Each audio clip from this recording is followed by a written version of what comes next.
ভালো ভালো NEET aspirants, কি খবর, কি রকম চলছে তোমাদের প্রিপারেশন? তো এই বছর 2026-এ যারা রিনিট পরীক্ষা দিয়েছো তাদের জন্য কয়েকটা আপডেটস নিয়ে চলে এলাম আজকের এই ভিডিওতে। তো আজকে আমরা কয়েকটা ইম্পর্টেন্ট নিউজ যেগুলো এনটিএর তরফ থেকে এসছে বা আসছে, বিভিন্ন নিউজ পেপারের তরফ থেকে আসছে, তো সেই যে নিউজগুলো রয়েছে সেই নিউজগুলো নিয়ে একটু ডিসকাস করে নিই।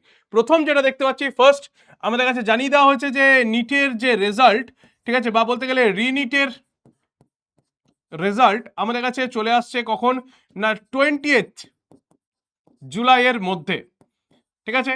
20শে জুলাইয়ের মধ্যে আমাদের কাছে কিন্তু রিনিটের রেজাল্ট চলে আসছে। এটা মোটামুটি একটা খবর, বা বলতে গেলে এটা হচ্ছে আমাদের কাছে একটা ইনফরমেশন চলে আসছে যে 20শে জুলাইয়ের মধ্যে রিনিটের রেজাল্ট চলে আসবে।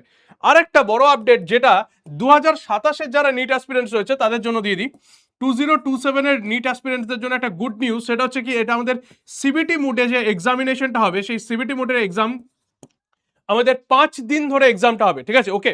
তো 5 ডেজ এক্সামটা হচ্ছে, তো দুটো হাফে 5 ডেজের মধ্যে এক্সাম হবে, ঠিক আছে। 5 ডেজ এক্সাম হচ্ছে কোন কোন জায়গাতে, মেনলি কেভি মানে কেন্দ্রীয় বিদ্যালয় অ্যান্ড জেএনভি যেগুলো রয়েছে, জওহর নবোদয় বিদ্যালয়, সে কেভি অ্যান্ড জেএনভি গুলোতে আমাদের এই সিবিটি মোডে এক্সামটা হবে। তো 5 দিনের মধ্যে যে কোনো একদিন তোমাদের ডেট পড়বে, যে কোনো একটা হাফে তোমাদের এক্সাম দিতে হবে, এরকম ভাবে একটা ব্যাপার স্যাপার চলছে।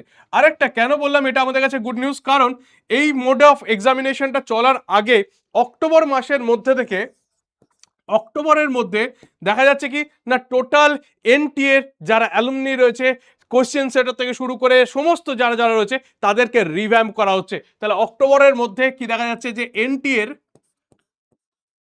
যারা সমস্ত লোকজন রয়েছে তাদেরকে রিভ্যাম্প করা হচ্ছে, মানে পুরো একটা নতুন টিম, নতুন সেট অফ কোয়েশ্চেন, নতুন সেট অফ মাইন্ড নিয়ে তৈরি হচ্ছে, যাতে এই রকম ধরনের কোনো রকম, যাতে এই বছর যে ঘটনাটা ঘটলো সেই ঘটনাটা তোমাদের সাথে ফেস না করতে হয়, তোমরা যাতে খুব স্মুথলি এক্সামটা দিতে পারো, তার সমস্ত ব্যবস্থা ঠিকঠাক টাইমেই হবে, ওকে। আর একটা জিনিস যেটা এক্সপেক্ট করা যেতে পারে সেটা হচ্ছে কি, এই অক্টোবরের টাইমেই হয়তো সিলেবাসের মধ্যে যে মিস্টেক্সগুলো থাকবে এখনো পর্যন্ত রয়েছে, যেমন ফ্রগ এখনো পর্যন্ত ইনসেক্ট রয়েছে, সেই জায়গাগুলোকে হয়তো রেকটিফাই করে দেবে, বা সেই সমস্ত যে সিলেবাসের মধ্যে যেগুলো যেগুলো ছোটোখাটো চেঞ্জের দরকার পড়বে সেই জায়গাগুলো হয়তো চেঞ্জ হয়ে যাবে, ঠিক আছে, ওকে। খুব একটা হয়তো সিলেবাস কিছু চেঞ্জ না হওয়ারই চান্সেস রয়েছে, চিন্তার কিছু নেই।